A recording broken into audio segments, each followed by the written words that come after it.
Olá, a paz do Senhor Jesus. Eu sou o Bispo Robson do Nascimento, aqui da Igreja Evangélica Ágape, em Andrade de Araújo, Nova Iguaçu, na rua Manuel Augusto 75, Rio de Janeiro, Brasil. Que Deus nesta manhã possa te abençoar poderosamente.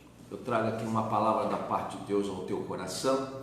Espero que nessa ministração Deus possa te abençoar, te condicionar para trilhar o caminho correto. A palavra de Deus, ela tem esse poder, de nos dar a capacidade para termos o discernimento correto da vida, de qual direção tomar, de que atitude, qual é a atitude a ser escolhida, quais os passos, qual o processo a ser usado. A palavra de Deus, através do seu Santo Espírito, torna a palavra do Senhor viva dentro de nós, para que nós possamos santificar o nosso entendimento e o nosso coração, para que a partir daí a gente possa ter uma vida que glorifique a Deus, porque não basta termos tão somente as decisões corretas, É necessário que com as nossas decisões nós glorifiquemos a Deus, nós registremos que há uma relação, que há uma comunhão entre nós e o nosso Senhor e Salvador Jesus Cristo.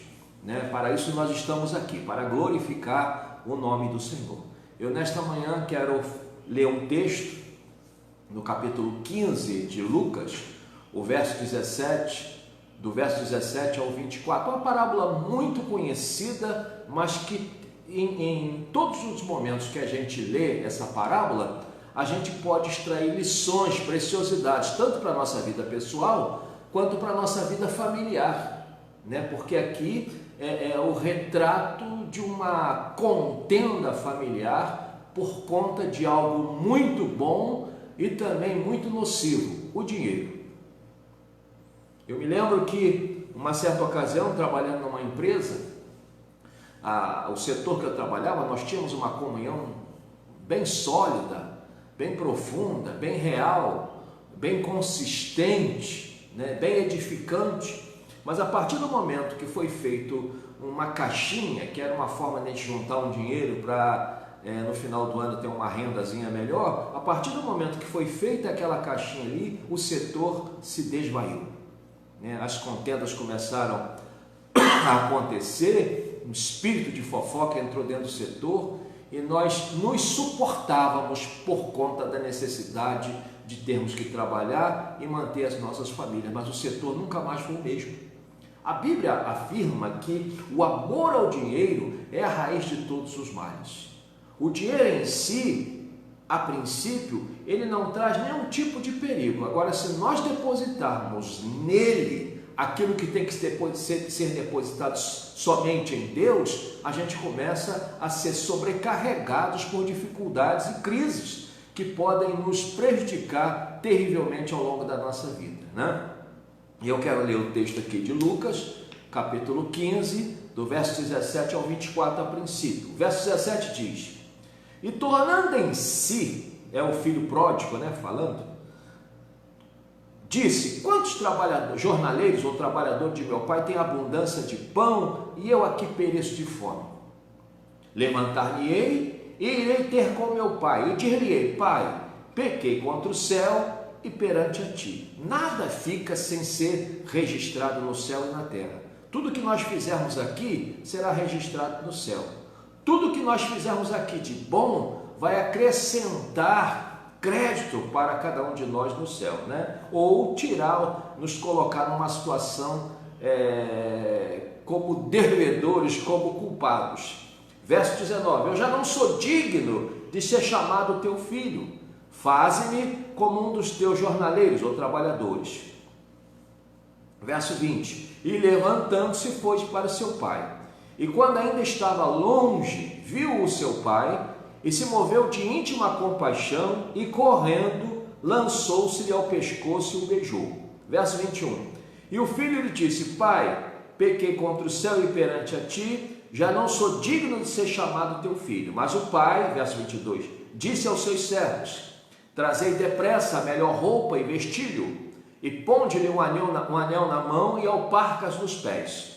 E trazei o bezerro cevado e matai-o, e comamos e alegremo-nos, porque este meu filho estava morto e reviveu, tinha se perdido e foi achado. E começaram a alegrar-se. Louvado seja o nome de Jesus. Essa parábola, repito, ela é muito conhecida, mas todas as vezes que nós debruçamos os nossos olhos sobre esta parábola, a gente começa a aprender uma infinidade de coisas, né? Principalmente sobre a consciência de quem nós somos sem Deus, né? E a consciência de quem nós somos com Deus. São dois cenários que é necessário estar dentro de nós. Olha, se eu ficar sem Deus, estou perdido. Agora, se eu estiver na presença de Deus, eu posso todas as coisas naquele que vai me fortalecer, que é Cristo Jesus, o meu Senhor, né? A Bíblia, lá no Salmo 37, versículo 5, olha a afirmação que o salmista faz: entrega o teu caminho ao Senhor, confia nele e o mais ele fará. O que Deus quer de cada um de nós é que nós entreguemos às mãos dele a administração da nossa vida. Porque quando a nossa vida ela é administrada por Deus, nós trilhamos um caminho seguro. Porque Deus conhece o agora, o depois de agora e até mesmo o futuro. Então Ele vai traçar um mapa, né, para que nós vivamos nessa vida, nos preparando para viver eternamente com Ele e também levando muitos outros a esse estilo de vida. E eu gostaria de apresentar no primeiro momento aos irmãos. Eu sou o Bispo Robson Nascimento, aqui da Igreja Evangélica Ágape, em Andrade de Araújo, Nova Iguaçu, Rio de Janeiro. Nós estamos aqui na rua Manuel Augusto, 75. Essa rua fica atrás do mercado vianense. Os nossos cultos estão sendo presenciais, estão sendo feitos somente às quartas-feiras, o culto da conquista às 19h30 e aos domingos o culto de adoração ao Senhor às 19 horas. Os outros cultos nós não estamos fazendo ainda por conta dessa pandemia que ainda dizem que está em evidência dentro da nossa nação. Então nós temos que respeitar aquilo que as autoridades determinam também para nós. A Bíblia diz que para dar a César o que é de César e dar a Deus o que é de Deus. Ou seja, nós temos responsabilidades sociais e temos responsabilidade para com as coisas de Deus, né? Isso é uma das coisas que esse texto quer nos informar. Então eu quero apresentar alguns cenários que se apresentam aqui nesta parábola e que muitas vezes se apresentam no dia a dia das pessoas, no ambiente familiar. É bom lembrarmos que não existe família perfeita. É bom lembrarmos que muitas vezes os pais fazem todo tipo de esforço para educar bem os filhos e mesmo assim não são bem-sucedidos. Nós temos um exemplo real dentro da Bíblia do profeta Samuel. Ele foi um homem correto, um homem íntegro, um homem de vida, de moral ilibada, mas mesmo assim não foi bem-sucedido com seus filhos, né? Temos também o exemplo de Davi, que por conta de um único pecado seu, a sua casa experimentou coisas terríveis ao longo da sua vida, né? Morte de 3 filhos, a filha Tamar foi violentada sexualmente pelo próprio irmão mais velho, Aminon. Uma série de coisas aconteceram na casa de Davi, por conta também da sua participação negativa. Mas neste caso aqui, o cenário não está nos apresentando um pai de vida suspeita. Na realidade, este pai da parábola aponta para a própria pessoa do Deus Todo-Poderoso, né? Mas mesmo assim, e quando Jesus veio à terra, ele teve perdas, como o caso de Judas Iscariotes, mostrando para nós o quanto o ser humano é inconsequente muitas vezes. Então eu quero mostrar alguns cenários aqui na parábola que retratam bem muitas realidades hoje, no século 21, ainda hoje, algum desses cenários que eu vou apresentar aqui para os irmãos, acontecem hoje, dentro de toda essa estrutura tecnológica, moderna, pós-moderna, melhor dizendo, ainda encontramos lares com deficiências comportamentais. Então, o primeiro cenário que eu quero mostrar para os irmãos foi a saída de casa desse moço, que retrata bem as ilusões que muitas vezes a pessoa constrói dentro de si. né? A pessoa acha que saindo do seu ambiente familiar inadequadamente, ela vai construir um mundo onde tudo atenda aos seus caprichos. Essa é a realidade de muitas pessoas. As pessoas saem do seu convívio social, saem do seu convívio familiar e pensa que constrói um mundo dentro de si que nunca pode ser real fora de si. Foi o que esse moço fez. Pediu parte da fazenda que o pai tinha, que lhe era direito, mas somente quando o pai morresse, mas mesmo assim o pai deu. Porque tem coisas, irmãos, que a gente só aprende na prática. Existem coisas que a gente só aprende com dores. Então o pai, com certeza, um pai sábio, maduro, eu vou entregar nas mãos, não adianta eu falar que não vai dar certo, que ele ainda vai me contrariar achando que eu não sou um pai bom. Então vou deixar ele ver com os próprios olhos. A saída de casa levou esse homem a construir dentro de si as ilusões da vida. E quantos de nós, ou muitas pessoas ainda hoje, estão construindo ilusões, vidas que não são possíveis de serem vividas. Ele sai de casa com dinheiro, ele sai de casa com uma falsa alegria, acreditando que aquela alegria era duradoura. Ele sai de casa na perspectiva de que encontraria amigos, que se cercaria de amigos, que as pessoas iriam se cercar do que ele pensava, do que ele queria. Então, muitas pessoas agem assim, e ele sai. No primeiro momento, aquilo que ele traçou acontece. Mas de repente, aquilo começou a se esvair, o dinheiro foi acabando, né? E à medida, é uma questão de a gente olhar para a vida, trazer para dentro uma realidade essa parábola. Quando o dinheiro começa a acabar, eu mesmo passei por isso, eu tinha alguns amigos que enquanto eu estava com dinheiro, eu estava cercado deles, do sorriso deles, da aprovação deles, mas quando eu passei por uma situação de extrema dificuldade financeira, esses amigos se afastaram radicalmente de mim, porque eles não gostavam de mim, eles gostavam daquilo que eu podia proporcionar a eles. E a vida é assim. Então, as ilusões da vida é o primeiro cenário que eu encontro aqui nessa parábola. E ele sai, e bebe, e gasta, e se cerca do sorriso das pessoas, mas de repente o dinheiro acaba, e imediatamente depois começa a acontecer uma crise naquele ambiente geográfico que ele estava. Agora, o que tem de interessante nesse moço é que ele era trabalhador. Ele correu para uma fazenda, próxima ali de onde ele estava, e pediu trabalho, e foi trabalhar. Só que esse trabalho era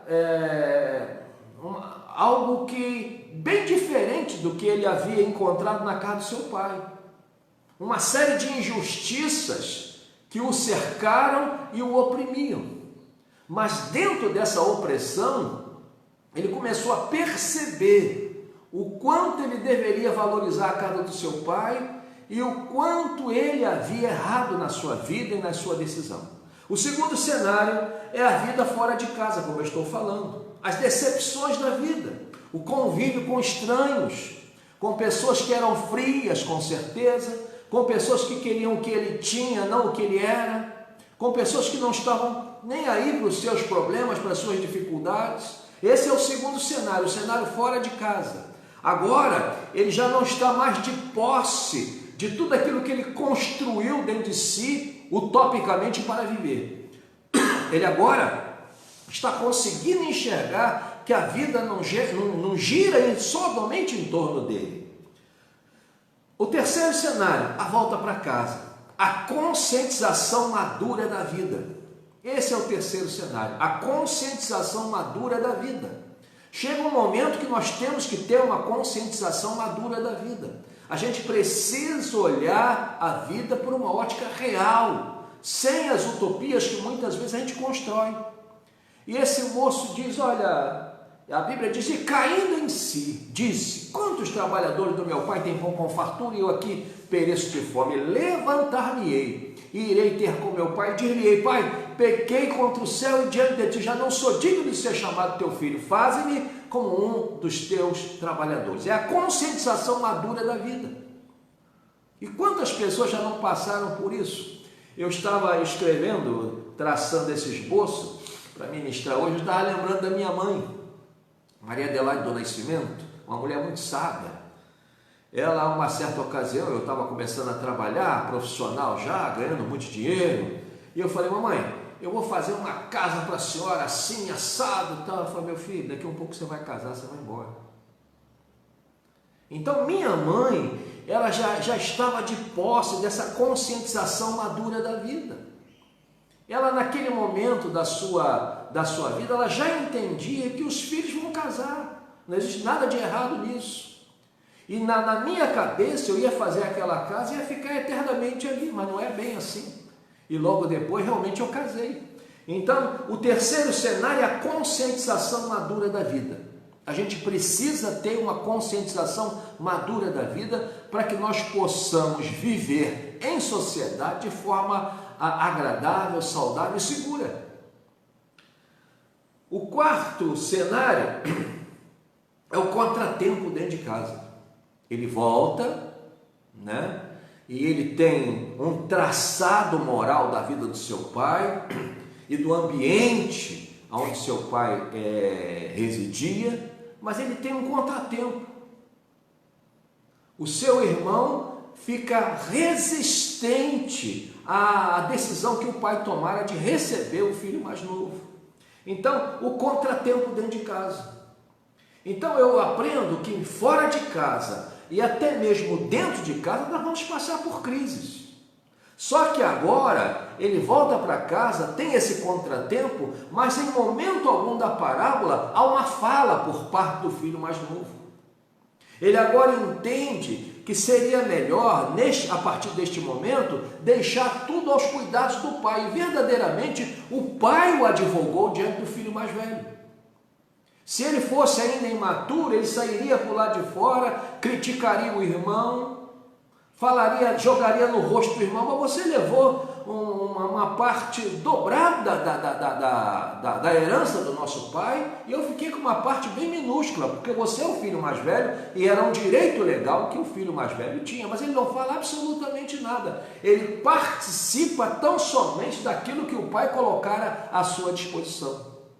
Então, apesar do contratempo, ele agora está maduro. Apesar do contratempo, ele sabe o tempo de se calar, que é muito importante dentro das decisões da nossa vida. Amém, meus irmãos? Glória seja dada ao nome de Jesus. Um quinto cenário, o além do esperado dentro de casa. Esse é um quinto cenário. Ele volta para casa, né, com uma direção. Aí eu vou lá, e a partir de agora eu vou me oferecer como um criado dentro da casa do meu pai, porque eu não tenho direito de nada. E ele estava certo, né? Mas a Bíblia está dizendo que Deus sempre faz infinitamente mais de tudo aquilo que pedimos ou pensamos. O amor de Deus nos constrange. Em uma certa ocasião, eu escutei uma irmã cantar um hino, que eu só sei um pedacinho. O Senhor me deu tudo outra vez, o Senhor me deu tudo outra vez, deu até o que eu nem esperava ter. O Senhor me deu tudo outra vez. É o retrato da vida desse moço, né? E na minha vida também aconteceu. O Senhor me deu tudo outra vez e me deu além daquilo que eu esperava, daquilo que eu imaginava, porque Deus, ele sempre faz infinitamente mais de tudo aquilo que pedimos ou pensamos. Então, este é o quinto cenário, o além do esperado dentro de casa. Ele chega, já no portão da fazenda, ele recebe o abraço do pai, né? No portão da fazenda, o pai determina que ele fosse vestido com roupas limpas, que tivesse os seus pés calçados, e que fosse colocado no dedo dele um anel, e que fosse preparado um animal, né? Sangrasse um animal, para que uma festa começasse. E o pai diz, porque este meu filho havia se perdido e foi achado, estava morto e reviveu. O pai entende a situação em que o filho se encontrava, e acusá-lo e questioná-lo naquele momento não estaria resolvendo absolutamente nada. Eu sempre digo aqui na minha igreja, irmãos, que quem está, uma pessoa culpada, ela não precisa de acusação, ela precisa de oportunidade. E foi isso que o pai fez, né? Deu uma nova oportunidade àquele filho e ele aproveitou bem. A partir do momento que ele não sai por lá de fora da casa para discutir com o irmão, para dar as suas desculpas diante do irmão, a gente entende que ele estava aproveitando bem aquela oportunidade que seu pai lhe dera, né? E o tema dessa mensagem é construindo oportunidades com a nobreza da humildade. Amém? Um sexto cenário que eu encontro aqui na parábola: a vida justa predominante na casa do pai. A vida justa e predominante na casa do pai. Apesar do filho mais velho, né, estar um pouco à margem dessa vida justa que seu pai estabeleceu para a sua casa, predominava a justiça do seu pai, porque quando o filho volta, o pai se alegra, os criados se alegram, os criados atendem às necessidades daquele moço. Então a gente percebe que a vida justa predominante, havia uma vida justa e predominante naquela casa. Louvado seja o nome de Jesus. O versículo 30 ao 32 diz, do capítulo 15 de Lucas: vindo, porém, este teu filho, é o filho mais velho, tentando combater, tentando contrariar a decisão do pai, tentando persuadir o pai a desistir daquele ato de bondade para com seu próprio filho. É bem provável que ele não era pai ainda, porque quando uma pessoa já tem uma sensibilidade paterna, ela não, muitas vezes não age assim, né? Vindo, porém, este teu filho, que desperdiçou os teus bens com as meretrizes, mataste-lhe o bezerro cevado. E aí começa a defesa do pai, o pai se posiciona, o pai ratifica a sua decisão. E ele lhe disse: filho, ou seja, não deixou de tirar o filho da sua posição, não desmereceu a autoridade que o filho também tinha dedicada por conta de ser o filho mais velho. E ele lhe disse: filho, tu sempre estás comigo e todas as minhas coisas são tuas. Qual é a tua preocupação? Você não está perdendo nada. Deixa eu cuidar do teu irmão. O verso 32: mas era justo alegrarmos-nos e folgarmos, porque aí ele começa a apresentar a condição que o irmão mais novo se encontrava, porque esse teu irmão estava morto e reviveu, tinha se perdido e foi achado, aconteceram milagres. Deixa eu me alegrar com meu filho, usufrua dessa minha alegria por ter resgatado meu filho. Eu pensei que nunca mais eu veria meu filho, deixa eu me alegrar. É mais ou menos isso que o pai estava falando. Não seja egoísta com seu irmão. Use da mesma compaixão que eu estou usando com meu filho mais novo, use também. Passe a entender que muitas coisas na minha vida você tem que imitar. Eu estou me colocando aqui como modelo. Todas essas informações, com certeza, elas foram fluindo na direção daquele filho mais velho por conta do posicionamento do seu pai. E a parábola encerra não deixando para nós a possibilidade de entender qual foi a decisão do filho mais velho, mas entendendo uma coisa, que o pai não desistiu da decisão que tomara para com o filho mais novo. Isso é o mais importante, porque esse filho mais novo inclui todos nós, os pecadores, né, que precisamos ser advogados pela pessoa de Jesus Cristo, porque estávamos perdidos e revivemos, né? Com a morte calvária de Cristo nós revivemos, né? Estávamos perdidos e fomos achados, melhor dizendo, estávamos mortos e ressuscitamos a partir do momento que Cristo rompeu com as cadeias da morte, vencendo e nos dando essa grande oportunidade, por conta também da sua grande humildade, da sua nobre humildade, de vir à terra para atender todas as necessidades que nós mesmos não teríamos como atender, né? E eu quero, a partir de agora, compartilhar com os irmãos algumas características de uma oportunidade nobre. Algumas características de uma oportunidade nobre. Eu sou o Bispo Robson do Nascimento, aqui da Igreja Evangélica Ágape, em Andrade de Araújo, Rio de Janeiro, Nova Iguaçu, no município de Nova Iguaçu. Estamos aqui na rua Manuel Augusto 75. Os nossos cultos nesse período de pandemia está sendo quarta-feira, 19h30, o culto da conquista, e aos domingos, o culto de adoração ao Senhor, às 19 horas, estamos aqui prestando culto ao Senhor. Quando você puder, se você não tem uma igreja, faça-nos uma visita, né? Igreja Evangélica Ágape, Rua Manuel Augusto, 75, Andrade de Araújo, no município de Nova Iguaçu. Essa rua fica atrás do mercado vianense, é bem fácil chegar aqui. Algumas características de uma oportunidade nobre: ela é segura. Por que essa oportunidade é nobre? Porque ela tinha como essência a humildade do filho. Então, a característica de uma oportunidade nobre, ela é segura, pois em sua estrutura tem a verdade. Ela é segura porque em sua estrutura tem a verdade. O filho veio falando a verdade. Eu levantar-me-ei e irei ter com meu pai. Dir-lhe-ei: Pai, pequei contra o céu e diante de ti. Era verdade. Porque qualquer coisa dentro da casa do seu pai era melhor de tudo aquilo que ele experimentara longe da casa do seu pai. Então o seu coração, a partir daquele momento, era um coração verdadeiro, era um coração humilde. Por isso aquela oportunidade se tornou uma oportunidade segura.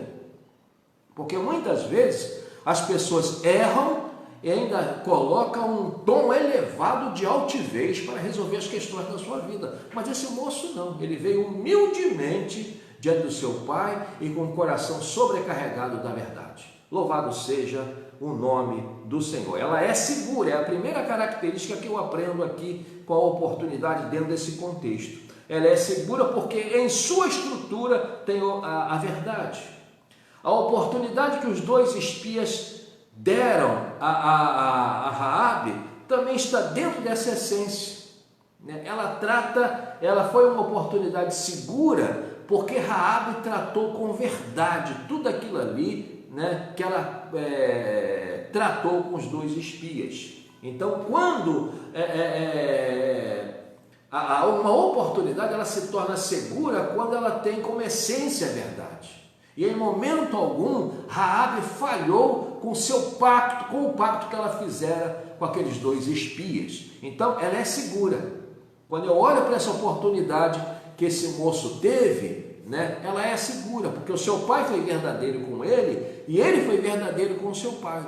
Então, é importante, se nós queremos construir oportunidade, a essência tem que ser a verdade. Algumas pessoas, está subindo ao meu coração aqui, algumas pessoas fazem currículos virtuais e colocam coisas que estão fora da sua competência. Será que elas vão conseguir verdadeiramente construir uma oportunidade nobre? Será que se surgir uma vaga numa empresa, elas vão, até pode conseguir, mas em pouco tempo vai perder, porque vai prevalecer o seguinte, que eles estavam mentindo. Então, se eu quero uma oportunidade, construir oportunidades nobre, a essência tem que ser a verdade. Né? Tem até o Photoshop que as pessoas usam, né? A pessoa é um pouco cheinha e coloca lá no Photoshop, dá um jeito e parece que a pessoa é o Brad Pitt da vida. Né? Então, é importante que, se nós queremos construir oportunidades nobres e seguras, a gente precisa agir com a verdade. Esse filho agiu com a verdade. Chegou do jeito que estava, sujo, né, entendendo que não merecia absolutamente nada, mas ele se ofereceu para ser um trabalhador daquela fazenda do seu pai, entendendo a integridade do seu pai, né, e a vida justa que havia dentro daquela fazenda.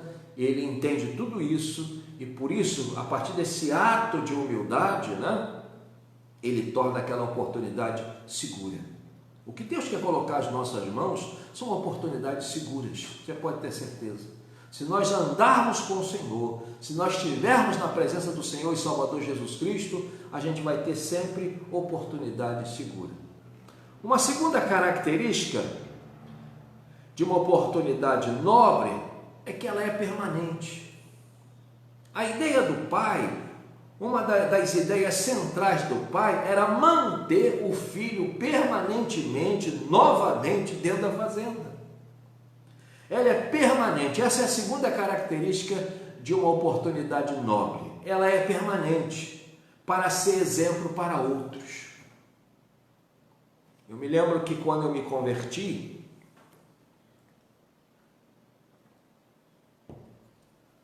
eu tinha uma preocupação. O que meus amigos vão falar quando eu passar com a Bíblia? E Deus foi tão bom para mim, que quando eu passei com a Bíblia perto dos meus colegas que estavam na porta dos bares da vida, eles não escarneceram de mim. Deus teve misericórdia de mim, conhecendo a minha estrutura naquele momento, que eu estava preocupado, o que eu vou fazer, o que eu vou falar. E Deus sabia que se eles escarnecessem de mim, isso ia me afetar a minha caminhada. Deus é muito bom, irmãos, né? Porque Deus estava gerando para mim uma oportunidade permanente para que eu servisse de exemplo para muitos. E passado um tempo, eu fui votar na cidade que eu morava, eu já não morava mais lá, e passei assim, perto de um bar, e os meus amigos de infância estavam lá. Eu falei, Senhor, não deixa eles me verem não, eu quero ir embora. Aí passei, depois que eu passei uns 50 metros, alguém gritou meu nome, ô Robson. Aí eu voltei. Eles falaram, você quer comer alguma coisa, beber alguma coisa? Eu falei, me dá um Guaraná. E Deus gerou um amor no meu coração por eles. Eles estavam bebendo as bebidas deles, mas não me distrataram, conversaram, assuntos que é comum a todas as pessoas, e eu saí dali muito feliz, né? Porque Deus estava fazendo de mim um exemplo para eles, tanto que muitos deles já se converteram ao Senhor. Tem até um que é um diácono, hoje até pregou aqui na nossa igreja, e eu fico muito feliz, porque quando Deus gera uma oportunidade, é para ser permanente e para servir de exemplo para muitos, né? A partir daquele dia naquela fazenda, com certeza aqueles filhos, se a gente puder mexer um pouco na nossa imaginação, aqueles criados, melhor dizendo, meu Deus, ele realmente está mudado. Olha como ele trata o pai com justiça, com carinho, com alegria. Olha a dinâmica de trabalho dele aqui dentro. É bem provável que tenha, se a gente puder imaginar essas coisas poderiam acontecer ali. Uma terceira característica de uma oportunidade nobre é que ela é inclusiva. Sempre que Deus nos dá uma oportunidade, é no sentido de nós também incluirmos outros, né? É necessário que isso aconteça. Eu estou me lembrando aqui dos gibeonitas, né? No capítulo 9 do livro de Josué. Eles foram incluídos, apesar de num primeiro momento estarem mentindo por medo, né? E ocultaram de onde eles eram, de Josué e das demais pessoas que estavam ali. Mas apesar do erro, eles foram punidos, né? Passaram a ser lenhadores e tiradores de água ali para o povo de Israel, mas eles não deixaram de ser incluídos naquela oportunidade que Deus estava dando a Israel. Eles foram incluídos, porque Deus é bom e a sua misericórdia dura para sempre. Uma outra característica de uma oportunidade nobre é que ela é sacrificial. Esse homem, esse filho mais velho, ele teve que sacrificar muitas coisas dentro de si. Muitos traçados de vida que ele tinha dentro de si, muitas utopias que ele havia construído dentro de si, ele teve que se desfazer, ele teve que desgarrar da sua vida para que ele pudesse tomar uma decisão, e essa decisão tinha que ser sacrificial. E por que uma decisão sacrificial? Para que os erros não voltem a acontecer. Eu tenho que tomar decisões sacrificiais, quando assim forem necessárias, para que os erros não voltem a acontecer, né? A Bíblia, em um determinado momento, Jesus é radical. Ele fala, olha, se o teu olho te faz pecar, arranca-o. Ele usa de radicalidade. A gente não sabe, pelo menos eu não sei, se ele estava usando uma linguagem figurada para retratar o rigor que nós devemos tratar algumas situações, ou era uma linguagem real, ou era uma realidade, ou tinha que acontecer isso mesmo. Mas nós temos que fazer sempre algum tipo de sacrifício para que nós possamos zelar pela oportunidade que estamos recebendo e tornar essa oportunidade uma oportunidade nobre. Em quinto lugar, a quinta característica de uma oportunidade nobre, ela é convincente. Esse moço chega, aproveita a oportunidade e torna aquela oportunidade uma oportunidade convincente, para que os outros se alegrassem e tivessem paz. O pai o abraça do lado de fora. Amém, queridos? Ela é convincente. Uma oportunidade nobre, ela é convincente. E da parte do seu pai, quando ele chega, o seu filho, seu pai sai para o lado de fora e o abraça, mostrando que aquela oportunidade era real para a vida daquele moço. E como isso é importante nesses momentos difíceis, né? Uma outra característica de uma oportunidade nobre é que ela é esperada.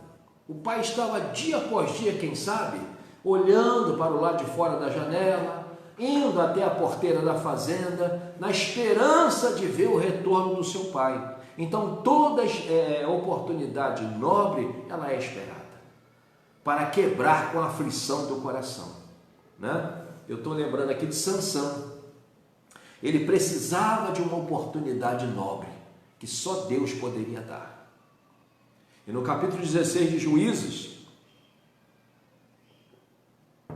ele pede a Deus, né, com um coração humilde. É muito importante. Se a gente quer uma oportunidade, irmãos, nós precisamos ser humildes. E com seu coração quebrantado e humilde na presença de Deus, ele pede que o Senhor retornasse a força que o Espírito de Deus havia dado a ele. E vendo-se forte novamente, ele pede um moço que estava perto dele que o levasse até as colunas que davam estrutura àquele lugar. E chegando ali, Sansão derrubou aquelas duas colunas e a Bíblia diz que morreram muito mais pessoas no dia da sua morte do que nos dias do seu ministério dentro de Israel, e foram 20 anos. Então, queridos, toda oportunidade nobre ela é esperada para quebrar com a aflição. Eu fico pensando agora, nesse exato momento, quantas pessoas estão nos presídios, nos hospitais, nos manicômios da vida, esperando uma oportunidade nobre. E Deus quer atender a todos. Se essa minha palavra tem chegado até você que se encontra numa situação como esta, que Deus em Cristo Jesus possa te abençoar, te fortalecer, te renovar, te libertar a alma, porque não adianta nós estarmos sem algemas nas mãos se o nosso coração está encarcerado. A primeira libertação que tem que acontecer é dentro de nós, e foi isso que aconteceu com esse filho pródigo. Ele foi liberto da sua avareza, ele foi liberto das suas injustiças que ele fizera com seu pai, ele foi liberto das ilusões que ele construíra dentro de si para construir um padrão de vida extremamente perigoso. Ele foi liberto de tudo aquilo ali. Em sétimo lugar, a sétima característica de uma oportunidade nobre, ela é forte. Amém? Glorificado seja o nome de Jesus. Por que ela é forte? E por que eu entendo que ela foi forte?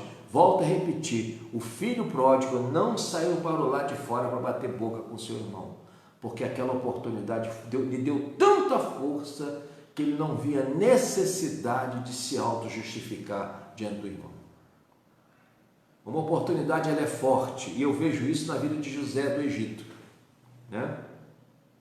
No capítulo 39 de Gênesis, ele tem uma oportunidade para aumentar ainda mais a sua comunhão com Deus ou destruir a comunhão que ele já tinha com o Senhor.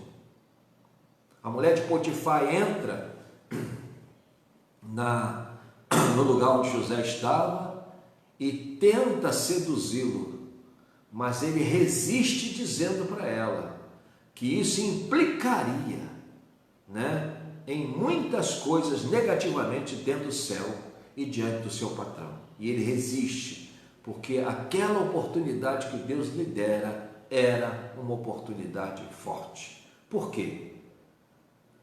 Quando uma oportunidade ela é forte, é para que ela não receba a influência do mal.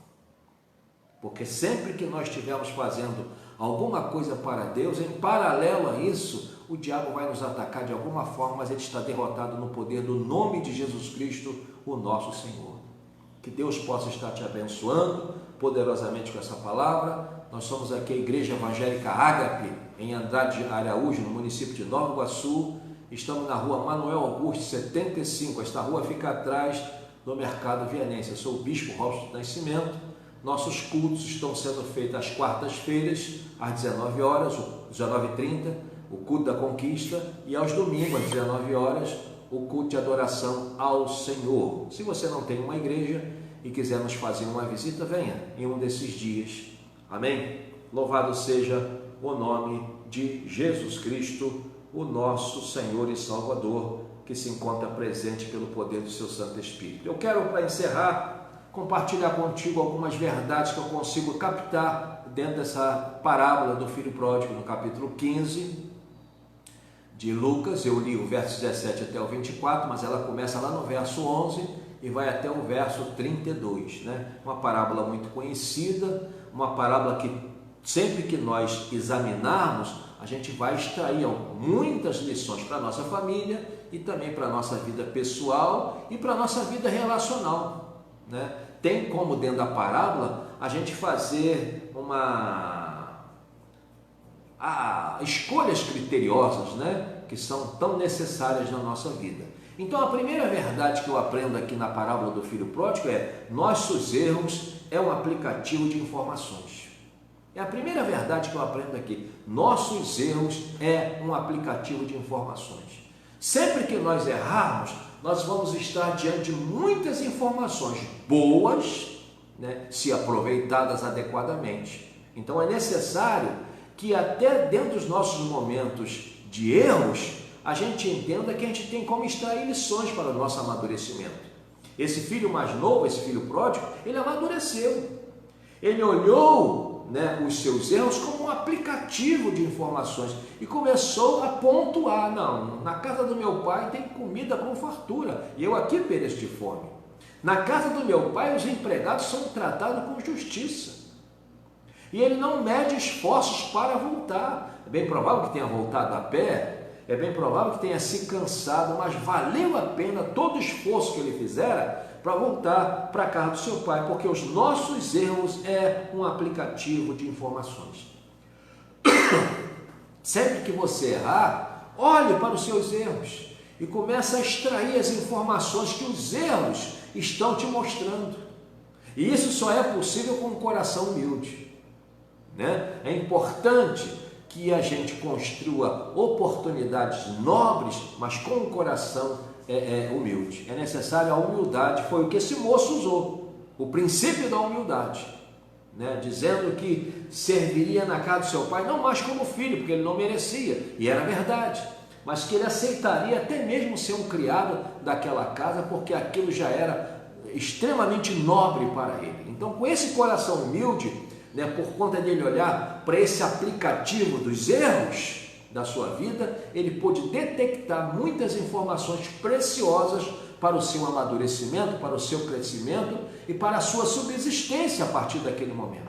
Essa é a primeira verdade. Nossos erros é um aplicativo, ou são, né, um aplicativo de informações, né? Você pode ter certeza. Eu estou usando essa expressão aplicativo porque a gente usa muitos aplicativos nas redes sociais, no computador, que vão nos auxiliando, né? Eu tenho um aplicativo que ele é um editor de texto, né? Aqui nesse computador que eu estou usando tem o Word, tem muitos outros aplicativos, tem Bíblia eletrônica, tem muitas coisas que a gente pode usar, muitos aplicativos que a gente pode usar. E quando a gente erra, né, os erros se tornam aplicativos para nós extrairmos lições e amadurecimento para a nossa vida diária. Tudo que Deus quer de nós, irmãos, é que nós o aceitemos como Senhor e Salvador da nossa vida e que tracemos um plano de crescimento e amadurecimento e santificação da nossa vida, para que um dia nós possamos nos encontrar com Jesus, o nosso Senhor, e habitarmos com Ele eternamente. A segunda verdade que eu aprendo aqui nesta parábola do filho pródigo, do capítulo 15 de Lucas, é: nossos julgamentos também nos denunciam. E aí diz respeito ao filho mais velho, né? Nossos julgamentos também nos denunciam. Sempre que nós estivermos julgando alguém, nós estamos nos denunciando também. Que na realidade, esse filho mais velho, ele estava sendo o mesmo avarento que o filho mais novo. Nossos julgamentos também nos denunciam, né? Às vezes a gente vai diante de uma pessoa na esperança de que receberemos o apoio dessa pessoa, e essa pessoa não nos apoia na hora dos nossos erros. Outro dia eu passei por isso, uma pessoa me humilhou, né? E eu falei, não havia necessidade de fazer isso, eu estava precisando de uma ajuda. Então ali eu pude detectar quem era aquela pessoa. Então nossos julgamentos também nos denunciam. Em terceiro lugar, nossos afastamentos nos aproximam de dores. Nossos afastamentos nos aproximam de dores. Afastamentos desnecessários, afastamentos equivocados vão nos aproximar de dores. Foi o que aconteceu com o filho mais velho, com o filho pródigo.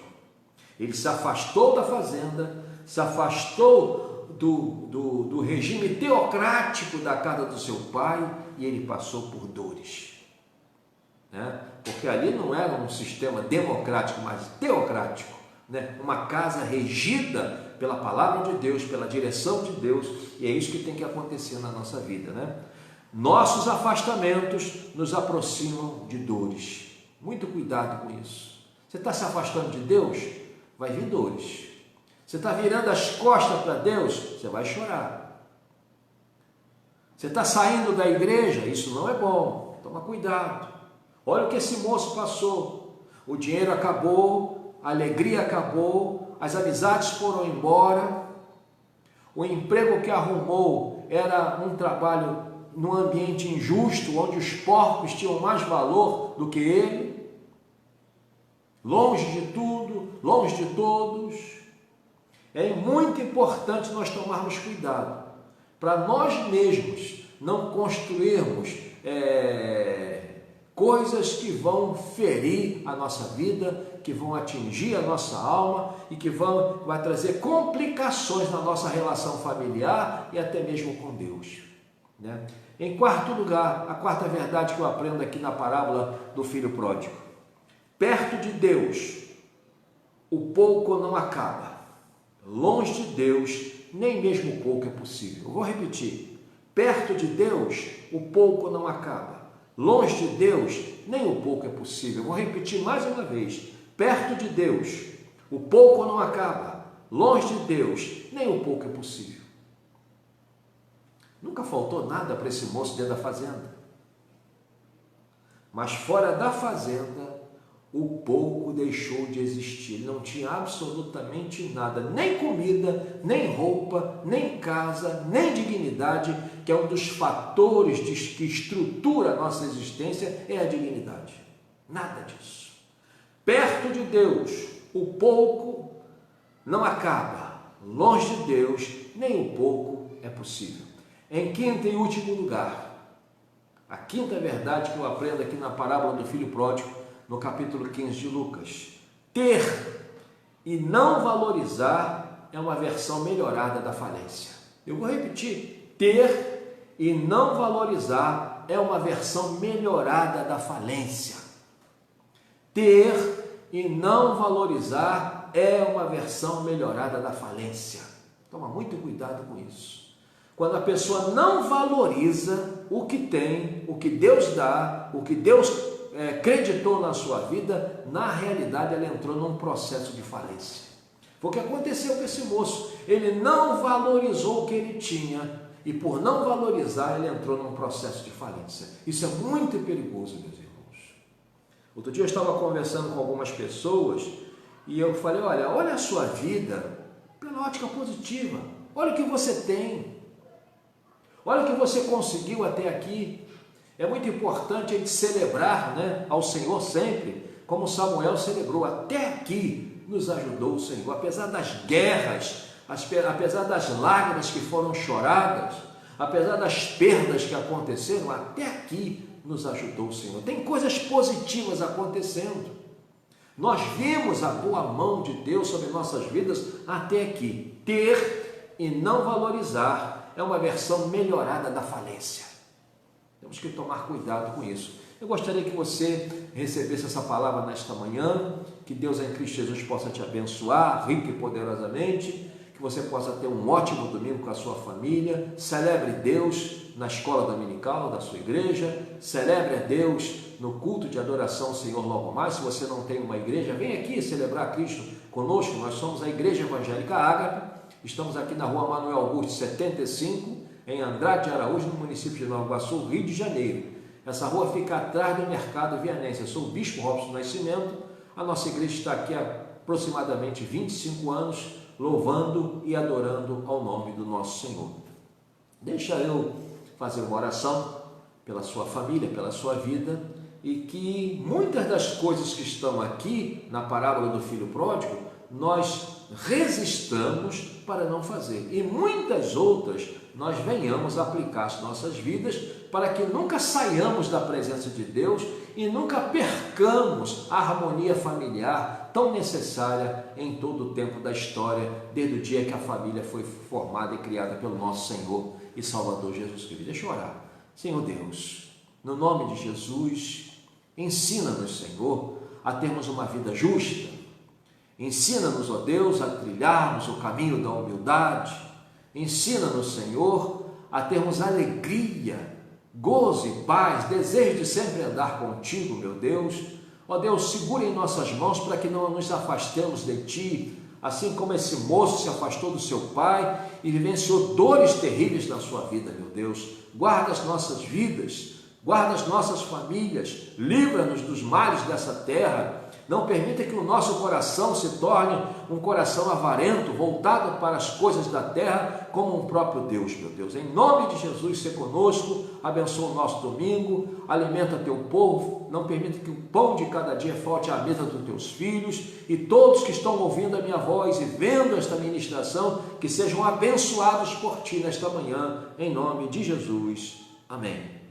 Que Deus em Cristo Jesus possa te abençoar, né? Que o amor do Senhor possa cobrir tua vida, que a face do Senhor te abençoe poderosamente. Esse é o meu desejo, em nome de Jesus. Amém.